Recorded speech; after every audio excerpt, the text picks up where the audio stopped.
섰잖아. 돌아가는 네. 거예요. 안녕하세요. 네, 여성들의 모든 궁금증을 해결해주는 닥터스 랜드입니다. 네네. 지난번에 이어서 지난번에 질건조증에 대한 50세 여성의 사례를 저희가 읽어봤는데요. 사실 저도 이제 이 산부인과 쪽이 아니기 때문에 심신 쪽이기 때문에 지난번에 이제 녹화를 하고 나서 보니까 질건조증이 여성들도 자기가 질건조증인지 잘 모른다. 라고 이렇게 말씀해 주셨는데요. 네. 오늘은 자기도 모르는 여성의 질건조증의 치료 방법에 대해서 한번 알아보도록 하겠습니다. 좀 민감한 부분이긴 할 텐데 의학적인 부분이라. 예, 네. 의학적이라서는 게 아니라 성적인 거라서. 그렇습니까? 네, 그런 성적인 사람들이 부분이라. 성에 부끄러워하고 네. 남 앞에서 얘기하기 힘들어하는 부분이잖아요. 네, 근데 맞습니다. 사실은 네. 제가 질건조증이 있어요 하는 분들은 저 병원을 다녀서 알게 된 거고, 네. 사실 가장 큰 저기는 알게 되는 저기는 성관계를 하기 힘들어진다는 겁니다. 네. 처음에는 아주 심하지 않을 때는 힘들어도 응하지만 어느 정도 지나면 정말로 괴로워서 회피하게 되고 남편을 거부하게 되는 현상을 보이게 되잖아요. 근데 박사님, 네. 그 남편 입장에서는 네. 그것이 질건조증 때문에 잠자리를 거부한다라고 생각하는 남편들은 사실 질건조증을 모르기 때문에 그런 경우가 굉장히 많잖아요. 모르지만 네. 아내가 나를 이제 싫어하게 됐다. 그렇죠. 예. 그리고 몸이 좀 안 좋아졌구나. 늙어서 그런가 보다 하는 그 노화 때문에. 부정적인 네. 생각을 갖게 되고, 또 딴 남자가 생겼나, 음흠. 여자가 의심하듯이 남편도 그럴 수 있죠. 그럴 수 있죠. 네네. 그러면서 물론 그 소통을 잘하는 부부들은 서로 이제 대화를 통해서 문제점을 발견하고 두 분이 같이 합쳐서 그걸 해소하려고 노력하면 하나도 어려울 게 없습니다. 그렇죠. 그러니까 더러 이제 부부가 함께 이제 여기 네. 닥터스랜드에 와서 상담을 하고 치료하는 경우도 많이 있지 않습니까? 예. 네. 지금, 그런데 이제 네. 중요한 건 여성이 내가 질건조증인지를 모르고 그런데 나타나는 현상들의 부관계를 회피하는 것도 네, 그렇죠. 결국 자신이 없는 건가요? 네, 자신이 없어지죠. 왜냐면 당연히 할 수 있었던 거. 젊었을 때는 아무런 문제가 없고 쾌락을 갖다 주던 게 지금은 공포의 대상이 돼버리니까 정말로 질이 아픔으로 오는군요. 나는 통증으로. 아니 통증이 심해서 못하는 거죠 결국은. 뭐 딴 게 아니죠. 그리고 근데 보통 통증이 심한 걸 성교통이라고 이렇게 이야기하지 않습니까? 성교통이죠 그게. 그게 질건조증과 연관이 성교통의 드는군요. 일종이죠. 예, 젊은 나이에도 뱃속에 선근증이라든지 유착 같은 게 있으면 네네. 아플 수 있거든요.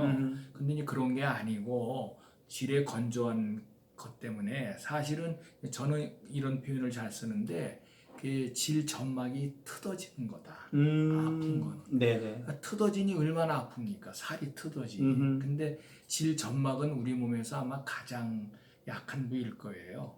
혹시 뭐 코 속이나 입 속의 점막이 더 얇은지는 모르겠는데 질 속이 젊을 때는 꽤 단단하던 거거든요. 네네. 젊었을 때는 성행위를 심하게 여러 번 해더라도 다 견뎠거든요. 지금 그게 안 된다는 건 큰 실망을 갖다 주는 거죠. 지난번에 우리 박사님께서 그 질건조증 피부하고 연관해서 이렇게 표현했던 이야기가 제가 좀 지금 제가 인상적이었는데. 조금 전에 말씀드렸지만 피부나 점막이나 같은 조직이거든요. 네네, 그렇죠. 얇고 야들야들하고 항상 습해 있고 보습 작용이 원활한 곳을 점막이라고 그러고, 네네. 우리가 장 속도 점막이고, 우리 곱창범 알잖아요. 그 장 껍데기도 점막이고. 네네. 점막으로 다 되어 예, 있죠. 점막이죠. 그럼 입속도 점막이고, 실속도 점막이고, 요도 길도 점막이거든요. 네네. 거기는 얇습니다. 근데 그 신경이 많으면은 쉽게 아프지만 어쨌든 간에 훨씬 그래도 피부보다는 통증이 덜한 부위인데 얇아지면 피가 나게 되죠. 쉽게 트어지고 찢어지고. 그렇죠. 아무래도. 그러면 네. 개방되면은 균이 들어가죠. 염증이 생기고 이런 그 악순환이 반복이 되죠. 네. 그렇다면 이제 질건조증의 어떤 치료 방법에서 그냥 일반 사람들이 질건조증이라고 의심이 될 때 네. 어떤 우리가 순간 진찰을 그리고 해보면 딱 알죠. 육안적으로도 얇아져 있고요. 그리고 허옇게 보이는 부분은 그래도 나는 건데 어디 빨갛게 보이고 그거는 현미경적이지만 출혈이 있는 부위거든요. 아, 출혈 문제. 예, 네. 출혈이 있으니까 아까 얘기했듯이 개방돼 있으니까 균이 침입해서 만성 염증 또 질 말고 경부가 그러면 만성 경부 염증 네네. 그렇게 되고 그러다가 이제 헐기도 하고 그 다음에 얇아진 부분이 성관계에서 찢어진다. 네. 그게 이제 공포감을 유발하는 거죠. 그럼 물론 이제 질건조증에 나타나는 그 현상에 따라서 치료 기간이나 방법도 좀 달라질 것 같은데요. 치료의 방법은 원칙은 간단합니다. 네. 젊을 대로 돌리는 거죠. 아, 젊을 대로. 예, 젊은 회춘이네요. 시절로 네. 거기 해춘시키지 않으면 네. 계속 아프겠죠. 그냥 네. 놔두면. 예를 들어서 우리 얼굴도 그냥 놔두면 점점 노화가 돼서 주름이 많아지고 꺼지고 그렇죠. 콜라겐이 다 아시잖아요. 네. 콜라겐이 없어지고 저 일레스틴이 줄어서 탄력도 줄고 윤기가 없고 화장빨이 안 먹잖아요. 근데 얼굴도 좀 손을 보면은 좋아지잖아요. 네네. 아마 이제 얼굴에 또 가장 뭐 손을 봐서 좋아지는 분들 말씀이 화장빨이 좋아진다. 네. 근데 사실은 우리 산부인과에서는 여성 호르몬을 이제 초중년인 먹이거든요. 네네. 그러면은 먹게 되면 한 달만 지나도 아마 첫 마디가 화장빨이 잘 받는다는 그 말씀을 정도입니다. 많이 하세요. 네네. 예. 꽤 중요한 거고요. 근데 그게 이제 질에는 국소적인 부분도 이기 때문에 어떤 추가적인 관리가 들어가야 됩니다. 네네. 그럼 그 관리 기간이 보통 사례에 따라 다르겠지만 제 생각에는 그 50대 50의 여성이면 여성 호르몬제를 줘야 되고요. 네.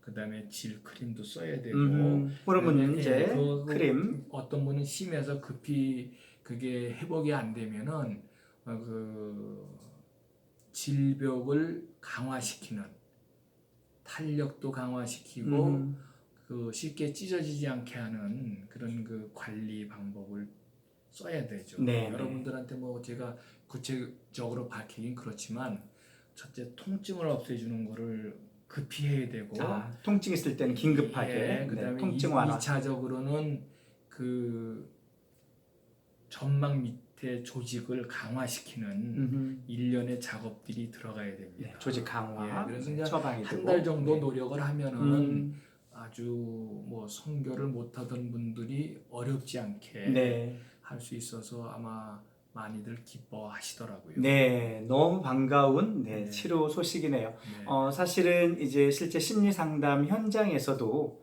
저도 이제 부부 상담과 부부 관계에 대해서 이렇게 접근하다 보면 여러 가지 부부 관계를 피하는 그런 경우들이 있는데 보통 그런 경우 저희 심리 상담사들은 이렇게 의학적인 부분을 접근하기가 참 곤란하거든요. 그런데 이제 의학적으로 접근할 때 저희가 이제 보통 처방하는 것은 가까운 산부인과나 그리고 정말 이런 쪽을 잘 아시는 분들에게 찾아가서 성상담하고 함께 의학적인 걸 접근하다 보면 이것이 질건조증 또 이외 여타 여러 가지 질병이 나타나면 쉽게 해결할 수 있는 문제들인데 너무 심리적으로만 접근하지 마시고 부부 문제가 있으시다면 한번 조금 더 적극적으로 찾아주시면 고맙겠습니다. 네, 맞습니다. 네네. 자, 네, 박사님 오늘도 너무 감사합니다. 네, 자 몸과 마음의 협진, 건강한 삶을 찾아주는 저희 행복을 향해 닥터스 랜드 고!